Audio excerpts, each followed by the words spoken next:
교회에 대한 많은 책들이 있습니다만은 저에게 큰 감동을 주었던 책은 LA에서 목회하시는 모자익 처치의 어윈 맥메너스라는 목사님이 쓴 책입니다. 이분은 저희 교회 여러 번 왔죠. 이분이 쓴 그 교회에 대한 책의 제목이 바로 멈출 수 없는 힘이다, Unstoppable Force다, 이렇게 이름을 지었습니다. 이보다 더 좋은 명칭이 없을 것 같은 명칭입니다. 사도행전에 나타난 이 교회를 설명하는 별명으로서 멈출 수 없는 힘이었다. 어떠한 박해와 핍박과 또 제약에도 불구하고 퍼져나가는 이 사도행전의 교회는 바로 멈출 수 없는 힘이었습니다. 시대가 악해서 교회가 약해지는 것이 아닙니다. 시대는 언제나 악했습니다.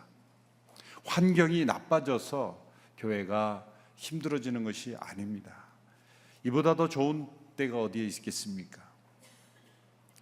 시대 문화가 너무 빨리 변해서 교회가 뒤처지는 것이 아닙니다. 교회는 언제나 문화의 선도자였고 문화의 창조자였습니다. 문제는 교회 자체에 있습니다. 교회에 있어야 될 이 하나님의 운동력, 이 멈출 수 없는 힘이라고 표현할 수 있는 교회의 본질을 잃어버렸기 때문이죠. 이분이 쓴 글 가운데 제 마음속에 늘 있어서 제가 마크해두고 늘 생각하는 그 문장들을 제가 한번 읽어드리고자 합니다. 제가 천천히 읽어드릴 테니까 한번 생각하면서 따라와 주시기를 바랍니다. 교회 바깥에는 예수 그리스도의 교회를 완벽히 침몰시킬 수 있는 폭풍이 존재하지 않는다. 문화가 아무리 급격하게 변한다 할지라도 교회는 그것을 극복하도록 설계되어 있다. 그러나 문화가 변화됨에 따라서 교회가 운동이 아니라 기관이 되어가고 있다는 것은 고통스러운 현실이다. 두 가지의 차이점은 기관은 문화를 보존하지만 운동은 문화를 창조한다는 것이다. 많은 경우에 사라질 문화를 보존하려고 시도하는 사람들은 문화의 수치스러운 죽음에 동참하게 된다. 당신이 향유하고 있는 문화의 모든 것이 성령의 사역에 뿌리를 두고 형성된 것일지도 모른다. 그러나 하나님의 성령은 바람과 같이 움직이며 그가 한때 불었던 곳을 침묵 속에 남겨두고 지금 새롭게 움직임을 일으키는 곳으로 우리를 부르신다. 뒤처지지 않으려면 돛을 올려서 성령과 함께 움직여야 한다. 단순히 매달려 있는 것으로는 충분치 않다. 우리는 담대하게 앞으로 나아가야 한다. 무슨 말인지 좀 생각이 나시죠?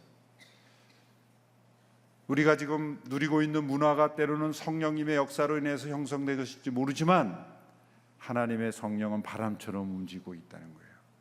그래서 그 문화 자체를 보존하려는 사람은 문화의 수치스러운 죽음에 동참하게 된다. 그 문화 속에 교회가 함몰되어 버린다는 거죠. 그래서 이 성령의 부시는 바람과 함께 움직여야 한다는 거예요. 바람과 함께 사라져버리면 안 됩니다. 바람과 함께 움직여야 되는 거예요. 교회의 가장 큰 적은 외부 환경이 아니라 교회가 운동력을 상실해서 그 자체가 종교 기관화되는, 종교 문화화 되어버리는 것입니다. 사회에서는 기독교가 종교로 부분되지만 사실 기독교는 종교가 아닙니다. 예수님이나 그 제자들이 새로운 종교를 창시하시지 않았습니다. 여러분, 제가 또 차트를 한번 보여드릴게요. 종교화된 교회의 모습과 본래의 기독교의 모습. 종교화된 교회는 인간이 하나님께로 올라가려고 합니다. 그러나 본래의 기독교는 하나님께서 인간에게 찾아오시며 내려오신 것입니다. 종교화된 교회는 인간의 노력을 통해서 하나님의 은혜를 얻어내려고 합니다. 그러나 본래의 기독교는 하나님께서 역사하심으로 우리에게 은혜를 허락하시는 것입니다. 종교화된 교회는 구조화되고 형식에 얽매입니다. 그러나 본래의 교회는 힘이 넘치고 자유롭습니다. 종교화된 교회는 교회만을 중요시하며 인간을 높입니다. 그러나 본래의 기독교는 교회만을 중요시하지 않습니다. 왜냐하면 교회는 하나님의 나라의 통로요, 도구요, 축복의 도구이기 때문이죠. 하나님을 높여드리는 것입니다. 여러분, 예수님을 십자가에 못 박도록 뒤에서 조종한 사람들은 당시 종교 지도자들이었습니다. 그들이 붙잡았던 것은 율법이요, 그 율법을 하나님이 주신 거예요. 그런데 한때 하나님께서 사용하신 율법이지만 이제 그리스도가 오심으로, 그 율법의 본질이신 그분이 오심으로 하나님은 이제 율법의 테두리를 더 이상 사용하지 않으심에도 불구하고 그들은 율법으로 만들어진 문화를 보존하려고 했습니다. 지금도 유대인들은 율법이 만들어낸 문화를 보존하고 있기 때문에 참된 하나님을 만날 수가 없는 거예요. 1500년 이상 그들의 체계를 유지해왔던 그들의 종교 체계를 예수님이 뒤흔드는 것 같으니까 예수님을 죽인 것이죠. 인간이 만들어낸 종교가 얼마나 선한 탈을 쓰고 악해질 수 있는가를 보여주는 것입니다. 우리가 함께 읽고 있는 사도행전에는 힘의 대결이 나타납니다. 세상적인 정치의 힘의 대결이 아니라 영적인 힘의 대결이 나타납니다. 그런데 놀라운 것은 이 세상에서 막강한 힘을 가진 권력자들이 힘이 없는 사람들에게 패배합니다. 당시 유대 사회에서 가장 막강한 권력을 가지고 있는 사람들이, 그 힘이 성령 받은 사도들의 그 힘을 제압하지 못하고 그들이 하고자 하는 것을 멈추지 못합니다. 오늘 본문 사도행전 4장에는 3장에 일어난 사건에 대한 반응이 나타납니다. 베드로와 요한이 나면서부터 걷지 못한 사람을 예수님의 이름의 능력으로 일으켰습니다. 그가 걷고 뛰며 하나님을 찬양했을 때 그 주변에 있던 많은 사람들이 몰려들기 시작했습니다. 베드로는 그 모여든 군중들을 향하여 이 사람이 걷고 뛰게 된 것은 예수 그리스도 이름의 능력으로 행한 것이, 우리를 주목하지 마라, 우리가 행한 것이 아니다, 예수님께서 행한 것이다. 그리고 예수님께 주목하게 했습니다. 바로 그때 제사장들과 사두개인들 그리고 성전 경비대장이 함께 모였다라고 말하고 있습니다. 이들은 모여서 베드로와 요한을 잡아서 가두고 그들을 산헤드린 재판에 넘겼습니다. 진리를 위해서가 아니라 진리를 말살하기 위해서이죠. 이들은 예수님을 죽이기 위해서 함께 공모했던 사람들입니다.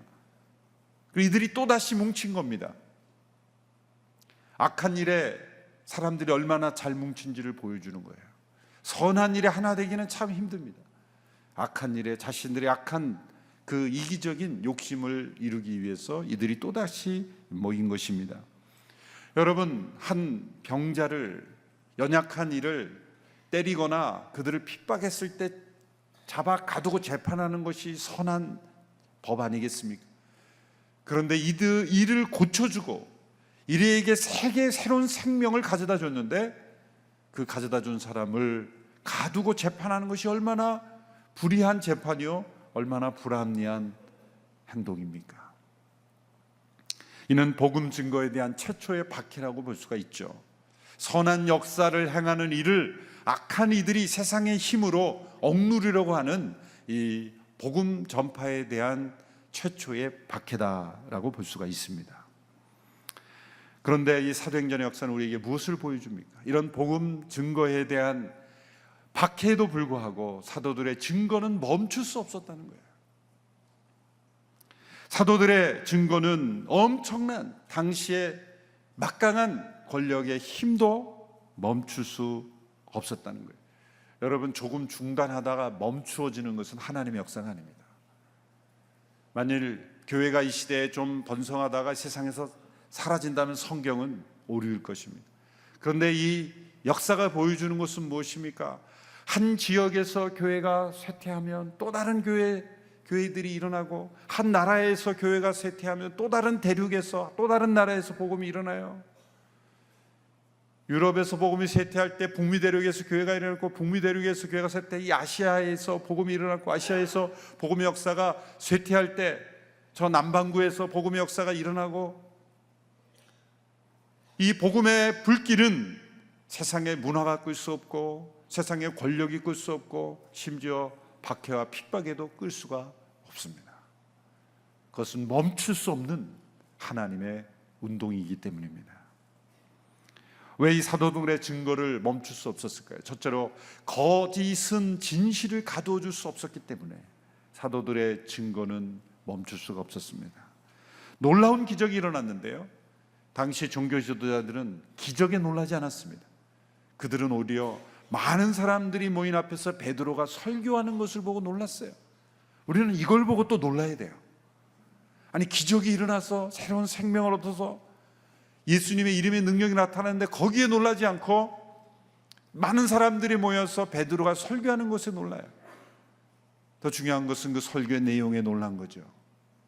겉으로 볼 때는 이들이 베드로와 요한을 잡아가는 이유가 있어 보입니다. 당시에 사두개인들은 부활을 믿지 않았죠. 또한 그들이 성전을 관리하고 있는데 성전 관리자의 허락 없이 모여들었기 때문에 그 이유를 걸었겠죠. 또 당시에 제사장들은 자신들만이 율법을 가르치고 백성들을 교육할 수 있었는데 베드로가 사람들 앞에서 설교하고 많은 사람들 앞에서 가르치니까 누구의 권세와 권위로 너희들이 이것을 하느냐, 허가된 집회냐, 허가된 거냐 안 되냐, 아니면 당신이 가르칠 수 있는 그 라이센스가 있느냐 없느냐, 이런 걸 가지고 걸어서 잡아든 거죠.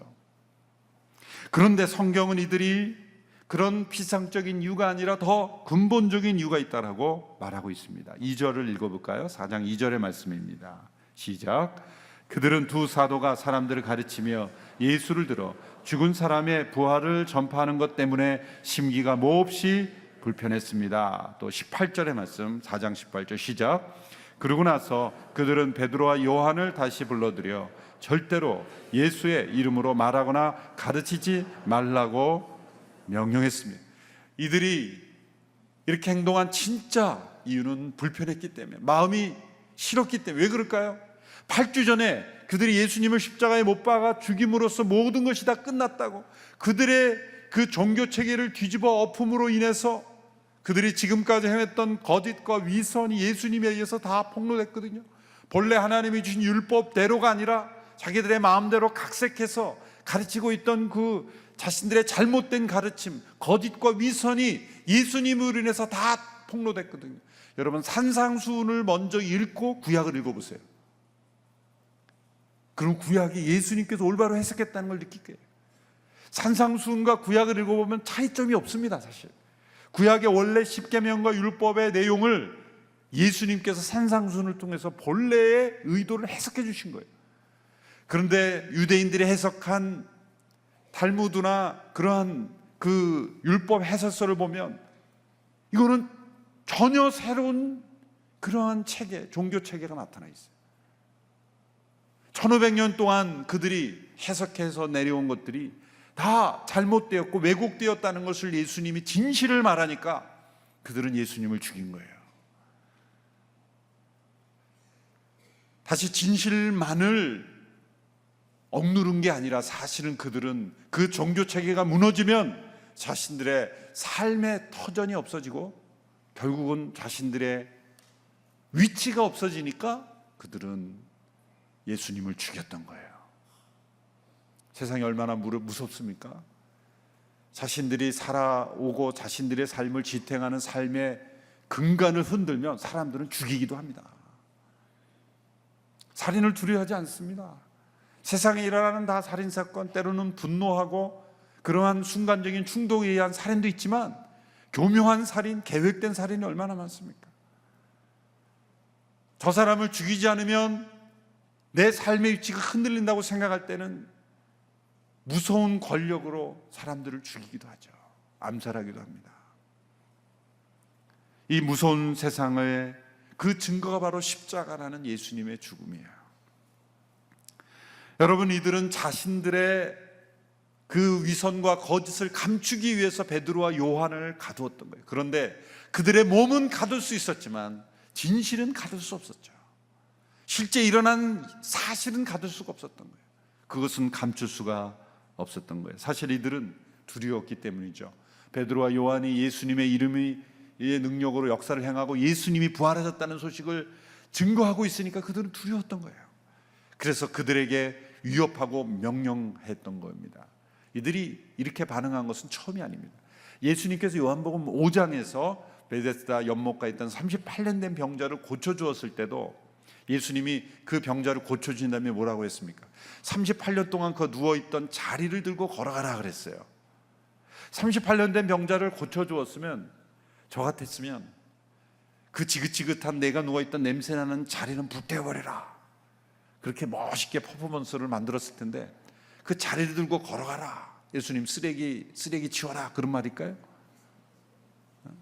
환경 보호를 위해서 쓰레기 정리하라고 하신 걸까요? 그게 아니에요. 예수님이 의도적으로 일을 시킨 거예요. 문제를 만든 겁니다. 그날이 안식일이었거든요. 사람들이 놀랍니다. 근데 뭐에 놀라냐면은 38년 된 저 병자가 일어났다는 것에 놀라지 않고, 너 왜 안식일인데 그거 들고 걸어가냐 이거예요. 그거 놀랍지 않습니까? 더? 우리 그걸 보고 또 놀라야 돼요. 아니 진짜 놀라야 될 것은 놀라지 않고 38년 된 병자가 일어나는 것은 별로 놀라지 않아요. 그런데 그 사람이 예수님의 병을 고쳐주고 자리 들고 걸어가라 그러니까 자리 들고 걸어가야만 하죠. 그 사람은 그 엄청난 권위 앞에. 그러니까 자리를 걸어가니까 너 왜 안식일인데 그 무거운 자리 들고 걸어가느냐, 문제를 누가 자리 들고 걸어가느냐 그랬더니 저분이 그랬는데, 나를 고쳐주신 저분이 그랬는데. 근데 예수님 앞에, 예수님이 이걸 고쳤습니까? 예수님은 누구신데 이걸 고쳤습니까? 이렇게 놀라야 되는데, 당신이 뭔데 이 사람은 안식일을 이 사람에게 자리 들고 걸어가려고 그러냐? 이건 참 이상한 사람들이에요. 여러분, 사람이요, 어떤 것에 집착해 있고 몰입되어 있으면 진짜 중요한 게 안 보입니다. 진짜 중요한 건 뭐예요? 38년 된 병자가 일어났다는 것이고, 그리고 성전 미문에 앉아있어 한 번도 걸어보지 못한 사람이 걸었다는 게 놀라운 것인데, 이 사람들은 누구의 권위로 당신들이 이런 집회를 하느냐? 그걸 시비했고, 그리고 왜 안식일인데 자리를 들고 걸어가라 그랬냐? 그렇게 했어요. 여러분, 교회가 종교화되면요, 진짜 중요한 것에 놀라지 않아요. 어떤 사람이 예수 믿고 참 나 예수 믿고 싶어서 교회 났다는데 별로 놀라지 않아요. 그게 놀란 게 아니라, 당신이 이 교회에 저기가 되려면 이거 해야 되고 저거 해야 되고, 물론 우리가 등록 과정을 만든 것은 예수님을 바로 만나게 한 거지만, 그것 자체가 율법이 돼서는 안 돼요. 그 자체가 우리의 의가 돼서는 안 돼요. 진짜 생명의 역사가 나타난다면 그게 중요한 게 아니에요. 사실은 다 그건 얼마든지 바꿀 수 있는 거예요. 얼마든지 내려놓을 수도 있는 거예요. 교회가 만든 문화를 보존하려고 한다면 어떻게 된다고요? 문화와 함께 수치스러운 죽음에 동참하게 된다, 그거예요. 너무 왔다 갔다 해서도 안 되지만, 교회가 만든 제도와 문화는 움직일 수 없는 진리인 것처럼 보존하는 것이 더 큰 문제입니다. 더 큰 문제예요. 오늘 교회가 이렇게 왜 살아있는 교회, 자유로운 교회가 되는지 아십니까? 우리 향조 목사님이 아침 안 들었던 제도를 저녁에 또 바꾸실 수 있는 분이었기 때문이에요. 할렐루야. 네. 저는 그런 강력한 그 어떤 인사이트가 부족하기 때문에 저는 감히 그러지 못해요. 그렇지만은 버전이 바뀔 수 있다는 거예요. 이 유연한 거예요. 이 유대 지도자들을 보면은 진짜 놀라야 될 것은 놀라지 않아요. 어쩌면 이럴 수 있을까? 여러분, 그런데 우리가 이 사람들을 보고 이상하다 그러지만, 현대 교회들 보면 정말 이상한 게 많아요. 우리 베트남에 있는 그 온누리 교회가요, 그 베트남 현지 교회를 빌려서 그 자체 교회로서 등록을 받을 수 없기 때문에 베트남에 있는 교회의 한인 그 부서로 해서 허가를 받아야 돼요. 어쩔 수 없어요. 공산주의이기 때문에. 근데 베트남 현지 교회로부터 고소를 받았대요. 그래서 뭘 고소를 받냐고 했더니, 이 뒤에 이 뭐 이렇게 장식을 하잖아요. 성경책 놓고 뭐 촛대 갖다 놓고 뭐 이러잖아요. 우리 온누리 교회는 늘 이것도 왔다 갔다 치우고 막 그러잖아요. 정신없잖아요. 이것도 다 치우고 어떤 때는 공연도 하고 그러는데, 그것을 치웠다고 고소를 한 거예요. 세상에. 그들은 경건이라는 이름으로, 그들은 전통이라는 이름으로, 그들은 하나님에 대한 사랑이라는 이름으로 고소한 거예요. 그걸 치웠다고. 그걸 치우면 고소한다는 거예요. 교회가 종교화되면 그런 일을 하는 거예요. 제가 어느 교회에서 설교할 때 그 말씀 예전에 드렸죠. 신발 벗긴 얘기. 강대상에 다 여기 신발 신었는데 선교자만 슬리퍼 신기는 거예요. 도무지 이해를 못 하겠어요. 저는 다 벗기든지. 물이 있으면 뭐 이렇게 이해가 돼야 되는데 요 2m 2m 강대상 주변에 쓴 사람만 슬리퍼를 신는 거예요. 아니면 벗기든가. 내 발에서 신을 벗으라는 말씀이 그 말씀이 아니에요. 예전에 우리 한국교회에 카펫이 없었고 비포장도로가 많았을 때 수십 년 전만 해도 20, 30년만 해도 비포장도로가 많았잖아요. 그러니까 교회에 그래도 깨끗하게 카펫을 해놨는데 그 신발 신고 올라가면 그 청소 도구가 없는 거야, 솔직히. 그러니까 사찰 집사님이 걸레로 닦아도 안 지우니까 슬리퍼를 신긴 거거든요. 그게 청소 때문에 그렇게 된 겁니다. 그리고 신발이 지저분하고. 오늘날에는 신발을 신는 게 예의예요. 신발을 신는 게. 그러니까 한때 그 시대의 문화에 따라서, 상황에 따라서 만들어진 것을 하나님의 법처럼 보존하는 거예요. 그러니까 오늘날 보면 이상한 게 많은 거예요. 이상한 게. 제가 오늘 해야 될 말씀이 많은데 너무 오버했습니다. 일부 때는 잠이 안 깨니까 너무 원고에 없는 얘기를 많이 했어요. 베드로와 요한이 붙잡혀서 그 사람들이 뭐라고 신문합니까? 너희가 무슨 권세로 누구의 이름으로 이런 일을 하느냐? 이 옹졸하고 편협한 그러한 완악함을 우리는 주목해야 합니다. 이런 모습들이 있는 거예요. 누구의 권세와 누구의 이름으로 이런 일을 하느냐? 사실 성도들이 말씀의 은혜를 받고 말씀을 가르치는 것을요, 한국교회가 굉장히 타부시했죠. 우리 온누리교회는요 굉장히 위험한 교회였어요. 제가 위험한 교회라는 걸 이제 내세운 게 아니에요. 하 목사님이 위험한 교회를 해오셨어요. 사실 왜 그렇습니까? 1대1로 성도가 성도를 가르치게 한다는 걸 30년 전에 교회의 분위기를 보면 이거 위험한 거예요. 어떤 목사님도 성도들이 성도를 1대1로 한국교회 안에 가르치게 한 교회가 없습니다. 재가족 과정에서 집사님들이, 권사님들이 다 성경을 가르쳤어요. 저는 그런 위험한 교회에 전통의 온누리교회가 있다는 걸 성도들이 기억해야 된다는 거예요. 우린 1대1 양육이 자연스러운 일이지만요, 그 당시 한국교회는요 파격적인 일이고, 어떻게 하려고 저렇게 하지? 그랬어요. 어떻게 하려고 저렇게 하지? 그래서 저는 계속 위험한 교회로 가야 된다는 거예요. 저는 저보다 설교 더 잘하는 성도는 있으면 시킬 거예요, 설교. 그럼 다른 교회 이렇게 누구의 이름으로 누구의 권세로 저 사람 안수 받았어? 신학교 나왔어? 여러분, 미국의, 영국의 가장 훌륭한 설교자들이야. 놀랍게도 신학교 가본 분들이 없어요. 신학교 졸업했다 그래서 말씀을 잘 전하는 게 아닙니다, 사실은. 그것도 편견이에요. 물론 그렇다 그래서 아무나 여러분이 돌아가면서 합시다, 그건 더 문제죠. 그런 분이 계실까 봐 제가, 그 좋은 아이디어입니다. 우리 돌아가면서 제비 뽑아서 합시다. 그것도 문제지만 이 라이센스 제도 이런 거에 갇혀가지고 그렇게 하면 얼마나 우리가 이상한 교회가 되는가. 여러분이 거짓된 편견이 얼마나 진실을 막고 가두는지를 보십시오. 진실을 막으면 막을수록 더 확산됩니다.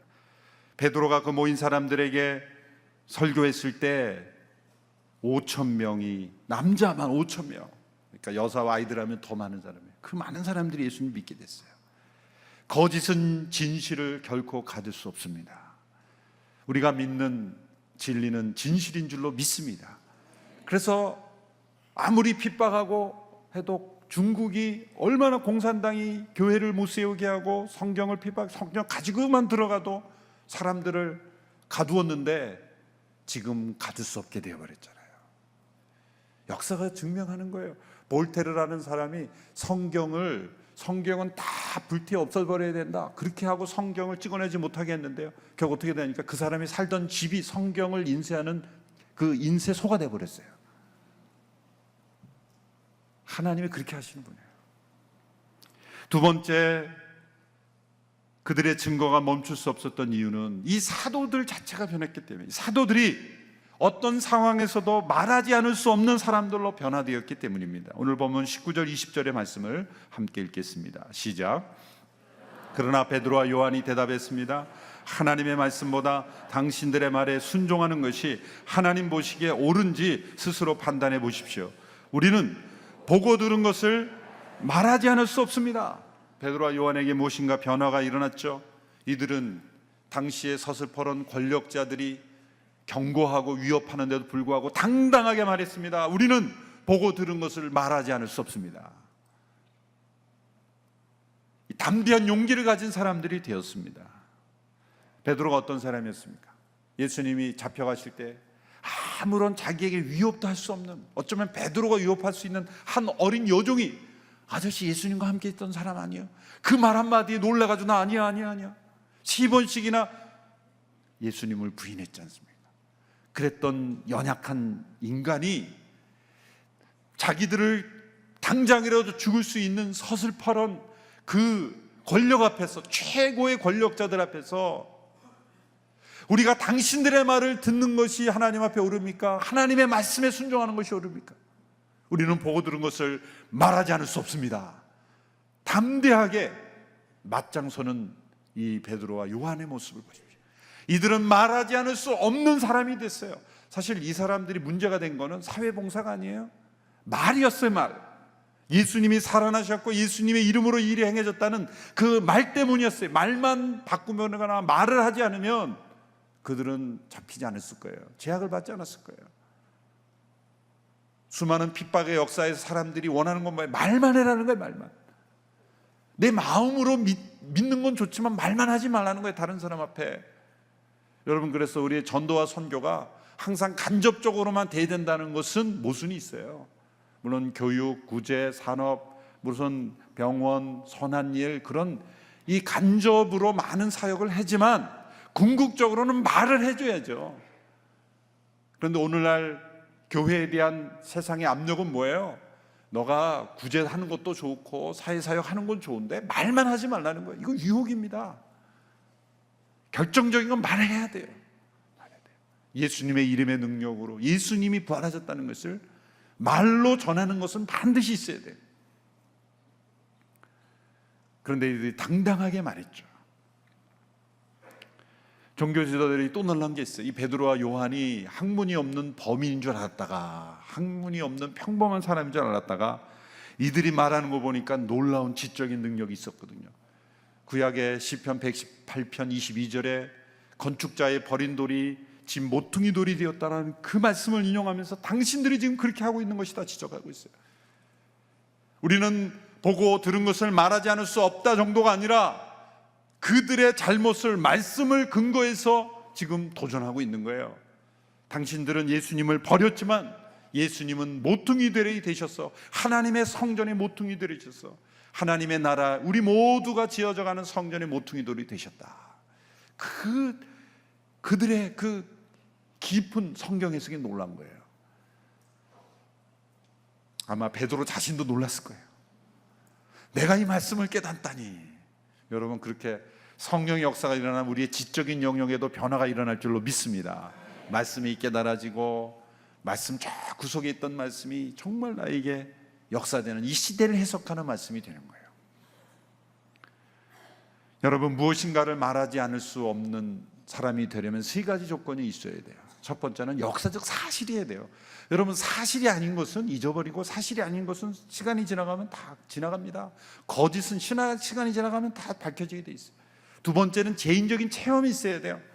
그것이 다른 사람이 얘기하는 사실이 나와 관련이 있어야 돼요. 그렇죠? 해가 날마다 뜨는 역사적 사실이 중요한 것은 그 햇빛을 내가 맞고 자라는 거예요. 저 아무리 역사적 사실에도 지구 반대편에서 오바마 대통령이 저 미국에서 아침 식사를 했다. 역사적 사실이죠. 근데 그게 나와 무슨 상관이 있어요? 그러니까 그것은 아무 의미가 없는 거예요. 역사적 사실에 대고 나와 관련된 체험이어야 돼요. 그래야 보고 말하지 않을 수 없는 거예요. 세 번째, 그것만으로는 안 돼요. 세 번째는요, 능력이 있어요. 용기가 있어야 돼요. 세 번째 요소, 이건 초자연적으로 주어지는 거예요. 여러분, 베드로는 예수님의 3년 동안 예수의 말씀을 직접 듣고 보았죠. 예수님의 부활도 경험했고 승천도 다 보았죠. 자기가 다 두 번째 요소까지 다 있었지만 예수님은 부인했잖아요. 세 번째, 성령이 주시는 이 능력과 용기가 있어야 되는 거예요. 그래야 사람은 말하지 않을 수 없는 사람이 되는 것입니다. 여러분, 우리가 무엇인가를 해서 이런 사람이 되는 게 아닙니다. 우리가 구호를 제창한다고 이런 담대한 사람이 되는 게 아니에요. 우리 안에 어떤 것이 일어나야 돼요. 그것이 성령의 역사와 성령의 능력입니다. 우리가 만들어내는 게 아니에요. 베드로와 요한이 하루아침에 결심해서, 우리가 예수님 십자가를 향했다는 겁쟁이였지만 이제는 우리가 담대한 사람이 되자, 화이팅! 하이파이브 하면서 이렇게 된 게 아니에요. 여러분, 우리가 으쌰으쌰 해가지고 이렇게 되는 게 아니에요. 예수 바보 행전 우리가 바보 됩시다 한다고 되는 게 아니에요. 우리가 보고 들은 것을, 체험한 것을, 이것이 역사적 사실이고 이것이 나의 체험 속에 증명되었고, 그리고 거기에 플러스 알파 성령의 능력과 기름 부으심과 역사가 합해져야 우리는 세상 사람들이 바보라 불러도 그 길을 가게 되는 거예요. 마틴 로이드 존스 목사님이 설교 가운데 감동적인 문구가 있어서 함께 읽어드립니다. 하나님의 능력은 약한 자와 실패한 자들을 일으켜 세워주며 동력을 불어넣어 새 사람을 만들어서 전에 패배했던 영역을 정복하게 합니다. 하나님의 능력은 외세한 인간을 일으켜 세워 마귀와 대적하게 합니다. 하나님의 아들까지 시험하려 했던 그 마귀를 쫓아내게 합니다. 하나님의 능력은 마귀를 대적할 힘과 믿음을 견고히 지킬 힘을 줍니다. 하나님의 능력은 미약하고 배우지 못한 자들에게 학식 있는 권력자들을 당황하게 만들 능력을 줍니다. 지혜롭고 슬기 있는 자들에게는 숨겨져 있는 지각을 줍니다. 또한 하나님의 능력은 담대함을 줍니다. 자기 목숨 하나 구하려고 놀란 토끼처럼 도망쳐버렸던 겁쟁이 베드로가 권력자들 앞에서 서서 도전할 수 있는 사람이 되었습니다.